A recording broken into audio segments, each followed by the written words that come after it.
Salut à tous. Alors, vidéo que j'avais pas prévu de faire, mais comme moi vous pensiez que l'IA avait atteint un plateau et que chaque mise à jour était assez décevante, je pense que vous allez changer d'avis avec la toute dernière version de ChatGPT et plus particulièrement leur dernier modèle de génération d'images, parce qu'il est assez bluffant et révolutionne pas mal les choses. Les changements majeurs, c'est que maintenant il est beaucoup plus doué pour garder du contexte. Concrètement, ça veut dire qu'on va pouvoir lui demander de changer des choses dans une image existante, d'insérer du texte carrément, il est capable d'écrire du texte dans des images, changer des fonds, de changer de style, d'appliquer des changements précis. Et ça, c'est assez bluffant. Et pour le tester avec vous, j'ai eu une idée assez marrante, c'est de créer un jeu de cartes. Alors pourquoi un jeu de cartes ? C'est parce que c'est finalement quelque chose d'assez complexe. Vous avez un agencement spécifique, vous avez du texte, vous avez une illustration, il y a des caractéristiques très précises, des types de textes différents, des polices, enfin bref, c'est un layout assez complet. Alors je suis sûr qu'il a été entraîné dessus, mais malgré tout, c'est quand même quelque chose d'assez compliqué à faire évoluer, de conserver le contexte et tout ça. J'ai bien envie de tester ça. Je l'ai très peu testé, donc on va voir ce que ça donne. Je garantis pas le résultat, mais bon, a priori, de ce que j'ai vu sur internet, c'est assez bluffant. Et puis, bah voilà, allons tester ça. Allez, c'est parti, on essaye de créer ce fameux jeu entièrement avec de l'IA, avec donc ce nouveau modèle ChatGPT. Donc dans l'idée, je vais faire un jeu assez simple, mais il faut savoir que tous ces principes, on peut les appliquer à un jeu beaucoup plus compliqué. C'est juste que ça va prendre un peu plus de temps, il va falloir prompter plus de fois pour avoir l'intégralité d'un jeu plus complexe, mais théoriquement, c'est faisable. Ce que je vais faire, c'est un jeu très simple, une bataille entre deux joueurs. Chaque joueur aura un deck de cartes dans lequel il y aura des cartes soit de ressources, soit des monstres à poser sur la table. Ils auront chacun un coup d'invocation, de la vie et une force d'attaque. Et enfin, il y aura la troisième catégorie de cartes qui sera la catégorie de sorts, donc des cartes que l'on pourra invoquer pour appliquer des effets aux monstres qui sont sur la table ou directement aux joueurs ou influer sur le jeu. C'est comme ça que j'imagine le truc, on va voir comment on va faire. Ce que j'ai envie de faire, c'est déjà de laisser l'IA générer toutes les règles. En fait, j'ai envie de lui laisser un peu de liberté, on va voir ce qu'il nous propose. Et à partir de ça, on va essayer ensuite de générer les images avec ce fameux nouveau modèle. Donc très rapidement. Donc ce que j'imagine moi, c'est can you generate a deck building card game where two players are fighting each other. Three kinds of cards exist.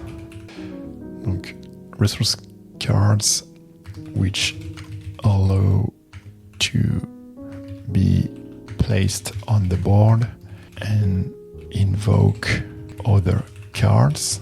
C'est assez classique, hein, c'est du Magic the Gathering, un peu simplifié évidemment. On va dire les monster cards which can be invoked and placed on the board to attack or block. Et la troisième, donc les spell cards which can be invoked to add modifiers to monsters or apply effects to the player. Ça peut être typiquement, par exemple, pour tuer un monstre adverse ou renvoyer un monstre dans la main de l'adversaire, par exemple. Plutôt que générer, on va dire, can you imagine a set of rules for... Et à la fin, je vais lui donner un exemple d'univers. Donc, qu'est-ce qu'on pourrait donner comme univers pour un peu le guider dans le choix des ressources, de la ressource, par exemple. On pourrait dire que c'est un monde post-apocalyptique où les humains se battent grâce à des chats. Game takes place in a post-apocalyptic world where humans have almost disappeared, but cats are proliferating. The few remaining humans are using the cats to fight each others. Ça n'a absolument aucun sens, mais justement, on va voir comment il s'en sort avec ça. Franchement, je sais pas comment il peut faire quelque chose de rigolo. Allez, c'est parti, je pense que c'est bon. Très basique, mais justement, on va lui laisser un peu de liberté pour voir. Cataclysm, The Last Mew. Ok, donc des cartes de ressources. Ouais, donc il a proposé plusieurs types de ressources, mais nous, pour notre exemple, on va en choisir qu'un. Played into the resource zone. Ça, il redécrit ce que je lui ai dit, grosso modo, que ça permet d'invoquer.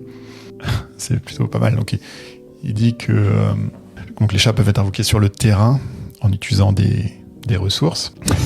Chaque chat a une paw power, donc c'est pour la patte, donc une force de patte pour la force d'attaque, plutôt bien trouvé. Claw points, c'est la vie. Alors, je sais pas pourquoi les griffes, la vie, mais bon. Et des habilités, donc des habilités passives optionnelles, par exemple la capacité de se régénérer ou de ce genre de choses. C'est vraiment comme Magic, donc je pense qu'il a été entraîné sur ce genre de jeu aussi. Il dit qu'ils peuvent attaquer les autres monstres adverses ou directement l'adversaire. Donc les cartes d'invocation one time, donc ça, c'est buff, debuff, détruire des ressources, ouais, causer des apocalypses. Ça, je vois pas comment on peut appliquer tout ça, mais c'est de bonnes idées, honnêtement, c'est rigolo. Et sachant que tout ça, sans réfléchir, sans faire quoi que ce soit. Ensuite, il y a un petit résumé de la partie. Chaque joueur a un deck de 30 cartes qu'il a construit avant. Chaque joueur a 20 points de vie, 3 resource points qu'il utilise pour jouer des cartes. Donc ça, je vois pas trop bien ce que ça veut dire, parce que normalement, on est censé les piocher.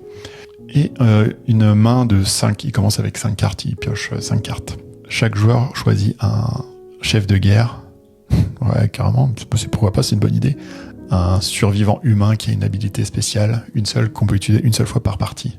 Donc un tour, ça se passe comment ? On a une phase de pioche, on pioche une carte, une phase de ressources, on peut jouer une ressource maximum, une phase d'invocation, on utilise les ressources pour invoquer des chats ou des sorts, et une phase d'attaque, donc les chats vont attaquer et dire qu'ils attaquent, etc. Et les opposants vont définir des bloqueurs optionnellement pour bloquer les attaques. Et voilà, donc ça plutôt classique, c'est comme Magic. Alors le système de ressources, celui-ci donne un exemple de carte, Rust Claw Scout, avec un type, comme dans Magic, c'est marrant. Un coup d'invocation, Power Points, donc c'est les points d'attaque, et puis les Health Points. Ah, et puis un effet une habilité, il ne peut pas être bloqué le tour où il est invoqué. Plutôt pas mal, c'est bien trouvé. Un exemple de spell, donc qui rajoute 2 points d'attaque et qui régénère le chat jusqu'à la fin du tour. C'est assez classique, hein, c'est du Magic. Après, il donne des effets de Warlord. Bon, je sais pas si on va aller jusqu'aux effets de Warlord. Je pense qu'on va rester sur un truc plutôt simple parce que bon, faut pas que la vidéo dure 15 heures non plus. Mais ça donne une bonne idée. Et partons là-dessus, hein, ça me paraît très bien. Donc, ce que je vais faire, c'est déjà, je vais copier ça. Donc, ce que je vais faire, c'est que je vais créer un projet déjà pour réunir tous mes chats parce que je vais en faire plusieurs pour créer les images et tout ça après. On va l'appeler The Last Mew. Donc première chose, on va lui donner des instructions, ça va être lui donner un contexte qui sera réutilisé pour chacun des chats. Je suis pas expert ChatGPT, mais bon, j'imagine que ça va l'aider. You're in charge of the development of a new card game which takes place in an post-apocalyptic world where cats have proliferated. The rules are the following. Et je vais simplifier tout ça. Je vais enlever ce que j'avais dit. Je vais enlever ce qui me paraît trop compliqué pour cet exemple. Ouais, le système de Warlord, on va enlever ça. On va enlever les différents types de ressources. On va juste remplacer les ressources par du Kibble. Donc, ensuite, il y a les cartes de monstres. Les Claw Points, on va mettre Health Points. Ça sera plus clair, je trouve, personnellement. Et les habilités, ça, c'est parfait. Tout est bien. Non. Ça, par contre, on va enlever ça. Donc, ça, c'est très bien. Hop. Vitalité, donc les points de vie. La main de 5, parfait. Ensuite, voilà, les phases, c'est bon. Le système de ressources, donc on va of Kibble Unit, on va mettre à la place des croquettes. On va simplifier ça comme ça. Ensuite, cost, on va changer ça pour que ça soit cohérent. Le système de Warlord, on a dit qu'on dégageait. Tout le reste est bon. Les optional mechanics, on va dégager. Et on va enlever la phrase de conclusion. propositions. Et voilà, donc là on a nos règles qui sont définies dans les instructions. Je vais faire save. Donc là déjà en 10 minutes on a fait des règles pour un jeu, je trouve ça assez cool. Alors ce que je vous propose, celle-là on va la supprimer, on va lui dire can you generate a deck example with the detail of each card. On va voir déjà si notre instruction fonctionne correctement. Vous voyez, il récupère le contexte des instructions, il propose le jeu, il dit que il donne un nom au deck même, avec 10 cartes de ressources. C'est pas mal, il donne des exemples de cartes d'exemple, donc avec du thon, un trône en pile d'os. Bref, c'est rigolo. Ah oui, parce que lui, il considère que ça pourrait avoir plusieurs... Ah non, si, il y en a qui ont plusieurs keyboard units, pourquoi pas. Ensuite, on a des exemples de chats. Franchement, c'est cool. Hein. Avec à chaque fois le coup, les habilités qui ont l'air cohérentes. Par exemple, quand ce chat meurt, tous les ennemis perdent 1 de vie. Je sais pas si c'est très équilibré, mais ça a l'air plutôt cohérent. Exemple de carte plutôt intéressant. Si cette carte survit à un combat, sachant qu'il a 1 de vie, donc ça veut dire que vous aurez besoin de le booster. Donc c'est-à-dire si vous lui donnez un bonus et qu'il survit, dans ce cas, vous avez le droit de piocher une carte. C'est une mécanique assez intéressante, je trouve. Et ensuite, les cartes de sort permettent de régénérer 2 points de vie. Il y en a un qui permet de donner plus 1 d'attaque à tous les chats que vous avez. Ok, donc là, on a une bonne base. On a des exemples de cartes, des règles. On va pouvoir passer à la génération de cartes d'images. C'est parti. Donc pour ça, on va revenir sur notre projet. Et là, en fait, c'est ici que vous accédez au nouveau modèle de ChatGPT. Il faut sélectionner ici Create Image. Donc là, je viens de donner tous les détails. J'ai reprécisé parce que il a un peu de mal en mode Create Image quand vous activez donc ce fameux nouveau mode. Il a un peu de mal à récupérer les instructions, je trouve. Donc, je lui ai remis juste un petit brief que c'est une carte de chat dans un monde post-apocalyptique. Et ensuite, je lui donne tous les détails de la carte, avec le nom, le coup, les points d'attaque, les points de vie, l'habilité et un exemple de citation, qui est en général sur les cartes de ce type. Donc, on va voir ce que ça donne. Bon, déjà là, je vois que j'aime pas le style de la carte. On va pouvoir peut-être préciser un peu plus dans un nouveau chat. On va lancer un deuxième en parallèle. Comment on pourrait dire ça? Should be cute. On va dire que ça doit être mignon. Contrast with the dark world, the dark universe. On va lui donner une instruction un peu étrange comme ça. Ça va être rigolo. On verra bien. Peut-être ça fera un truc original, justement. C'est ça qui est rigolo avec les IA, c'est qu'on peut avoir une phase d'idéation sans limite, pratiquement. Dans ce deuxième prompt, je lui ai précisé que je voulais quelque chose de cute. Ça, c'est quelque chose qui me plaît beaucoup plus.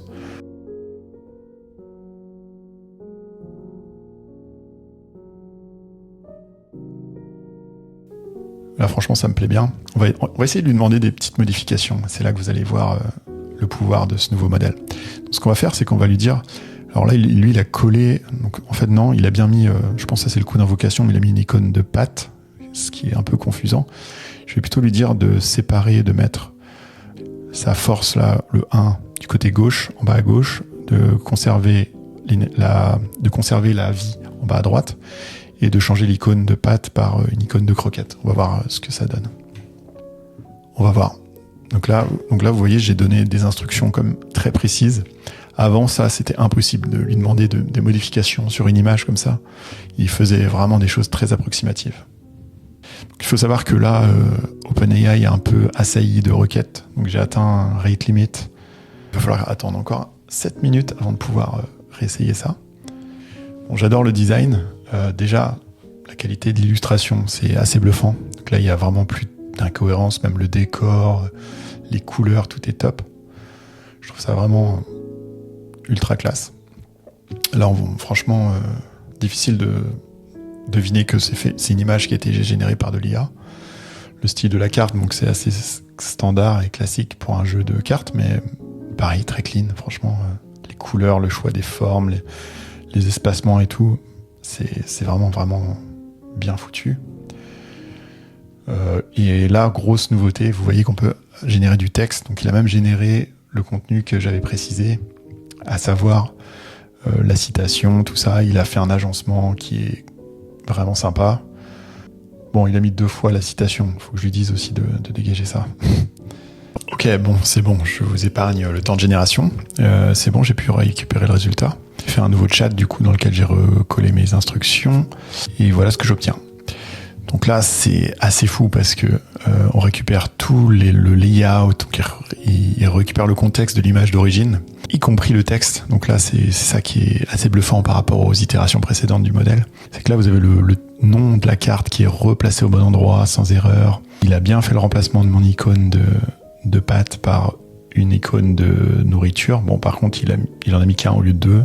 Peut-être j'aurais dû préciser un peu plus, peut-être de ma faute. Il a bien retiré le doublon au niveau de la citation en bas.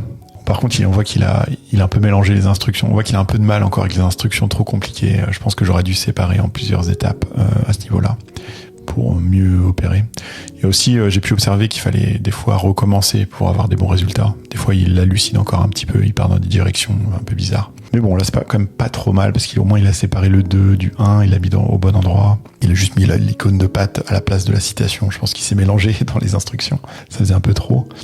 On voit aussi qu'il a changé les polices, il a fait des petites modifs au niveau de l'illustration, tout en gardant un peu le même esprit, hein, mais c'est plus exactement la même illustration si on observe ici. On voit que les couleurs ont changé. Il y a pas de petits détails qui sont apparus. C'est un peu étrange. Des fois, il change un peu le style. Je pense qu'il a un peu de mal à conserver jusque-là le contexte, mais c'est quand même fou par rapport à ce que c'était totalement impossible il y a quelques mois, ça. Et donc là, je pense qu'on obtient une bonne base déjà de cartes, je pense, pour notre jeu. Même si j'avoue que je préfère les couleurs du premier, on va pas perdre trop de temps. C'est là que la qualité d'illustrateur a aussi une importance, c'est que on pourrait réutiliser un logiciel pour récupérer, par exemple, l'illustration de la première, ou alors juste le bas de la carte de la seconde, ou simplement de faire 2-3 petits edits à la main, genre enlever le doublon. Enfin voilà, c'est là que je pense ça ne va pas encore totalement remplacer le métier, mais ça va permettre d'itérer très très vite, et on va plus faire un travail de directeur artistique, où on va faire des petites modifications à droite à gauche pour utiliser l'IA pour itérer rapidement sur des idées, tester des choses, voire même justement là, pour moi on obtient des illustrations qui sont exploitables directement, mais c'est juste que un illustrateur aura un meilleur recul pour avoir de meilleurs résultats. Donc voilà, disons que ça c'est une bonne base. Je vais copier cette image et on va tenter de générer une seconde image à partir de celle-ci. On va retourner dans notre exemple de deck et on va prendre un second exemple de carte et puis on va essayer de le générer en donnant cette image comme base. Donc quelle carte on pourrait tester en second? Celui-là, allez. Needlefang Twins. On va essayer ça. On va retourner prendre la carte, on va la copier et on va la coller là. Ensuite, je vais remettre en mode création d'image. Et je vais lui donner des instructions. Create a new card. Et on va lui donner les instructions. Name. Cost. On va lui mettre attack. Ça sera plus clair pour lui, je pense. Help. Bottom right. Bottom left. Top right. Ability. Et flavor. Voilà, on va tester ça. On va simplement lui donner l'image d'origine, l'autre carte générée précédemment et ses instructions. Voyons ce que ça donne. Parti pour la génération. Déjà, avec ce qu'il a généré, on voit qu'il a bien mis le nombre de croquettes. Donc à 3 au lieu de 1. Ça, c'est assez fou. Il garde vraiment un layout assez similaire aussi. Ça, c'est pareil. Ça, franchement, ça me bluffe là. D'être capable d'avoir autant de cohérence et quelque chose de aussi rapidement, franchement, c'est game changer. Puis là, il prend bien l'illustration correspond bien à ce qu'on dit, ce qu'on a mis. Et regardez ça. Il a bien changé comme il faut l'attaque en bas à gauche à 3, en bas à droite 2 pour la vie. Le bon texte, franchement, c'est incroyable.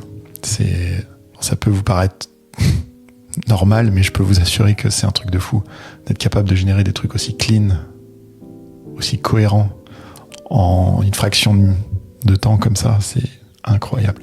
On va continuer, hein. On va sauvegarder toutes ces images et puis on va continuer. On va repartir de celle-là, et on va relancer un nouveau chat, une nouvelle carte et ainsi de suite. Et on va faire le jeu comme ça.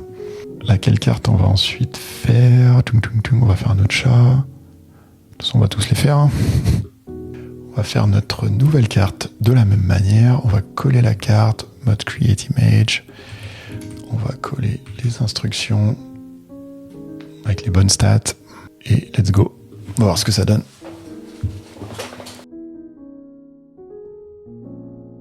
Alors, est-ce qu'il va s'en sortir aussi bien pour la seconde carte?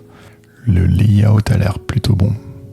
Bon, si vous êtes illustrateur, vous verrez sûrement des petites différences quand même qui peuvent choquer, mais honnêtement, c'est quand même très très cohérent, quoi. On pourrait lui demander de changer l'environnement, parce que là, c'est un peu répétitif quand même. On voit qu'il réutilise le même environnement que celui d'origine. Mais sinon, dans l'ensemble, c'est quand même très très bon. Regardez, les stats sont bonnes, tout est cohérent, tous les textes correspondent à ce qui a été demandé.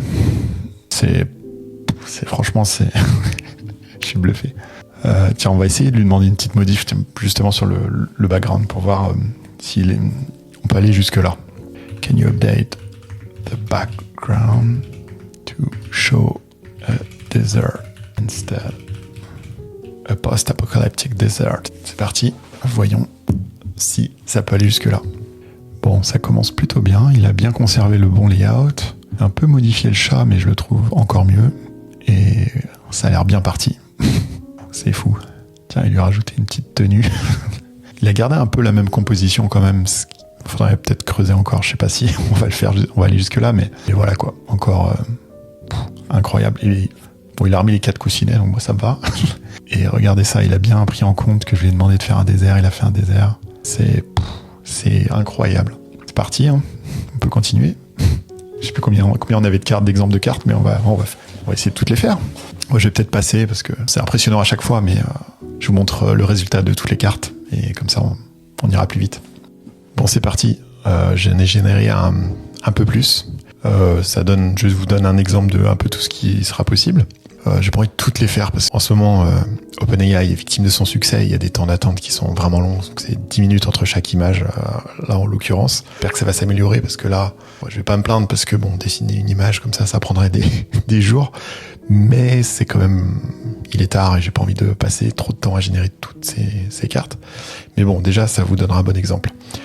Donc, pour reprendre, on avait celle-ci qui était la toute première image, qui était convaincante. Ensuite, on a fait celle-ci, puis après, j'ai généré celle-ci. On avait aussi fait celle-ci ensemble, celle-ci et enfin celle-ci. Et celle-ci, je trouve qu'elle est vraiment géniale parce qu'elle est totalement différente du reste. Et je pense qu'en creusant un peu plus, on a moyen de faire vraiment des variantes beaucoup plus abouties en itérant sur chaque image, voire même en se disant qu'une fois qu'on a le layout de la carte, on ne génère plus que les illustrations. Parce qu'en fait, le reste, c'était plus un exercice, mais on peut le générer facilement une fois qu'on a la base. Donc moi j'aurais tendance à faire ça. Si je devais aller plus loin sur le projet, c'est que je prendrais la carte, je m'en servirais pour faire un template de base, le texte et tout ça, je l'écrirais à la main finalement.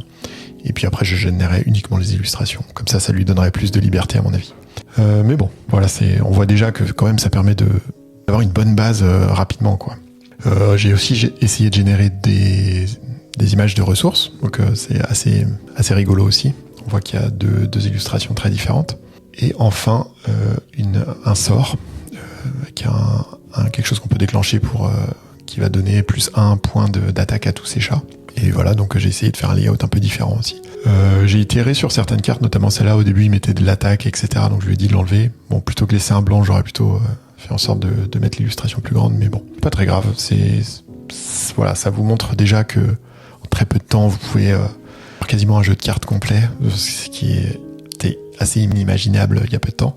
Et tout ça, ça permet aussi de tester des choses très rapidement, ce qui est super intéressant à mon avis. Et aussi, évidemment, ça, on peut l'appliquer à plein de choses, à des jeux vidéo, générer des designs, des univers. J'imagine qu'il y a plein de domaines où on peut appliquer ça. Donc, c'est super intéressant, ça donne plein d'idées. N'hésitez pas à tester de votre côté.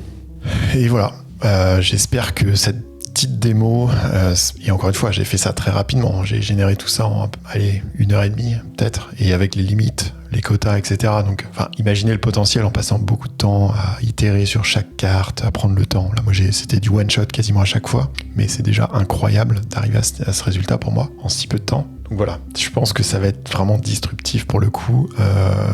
Je pense que les illustrateurs vont être inquiets avec des évolutions pareilles, ce que je peux comprendre. Et je pense que malgré toutes les freins qu'on peut apporter, c'est trop tard, à mon avis. Donc il va falloir faire avec ce genre d'outils. Qu'on soit que ce soit très triste quand on a passé sa vie à se former sur des choses aussi dures, en plus pour avoir dessiné un petit peu comme ça. Pour le plaisir, je sais à quel point c'est compliqué. Mais je pense que, hélas, va falloir faire avec. Donc de mon point de vue, ça va être un peu comme pour nous les développeurs. Là, je fais un parallèle. C'est que j'imagine que de moins en moins, pour le côté professionnel, il va falloir dessiner et pratiquer son art, mais plus réaliser des missions un peu froidement pour de l'argent. Et donc utiliser des outils comme cela pour réaliser au plus vite et le plus efficacement des choses concrètes. Et puis garder cette créativité en dehors du travail et de le pratiquer comme un hobby. Et voilà, de savoir allier ces deux choses-là en parallèle. Ce qui risque d'être assez compliqué, je le conçois, parce que travailler en prenant plaisir, c'est quelque chose de tellement agréable.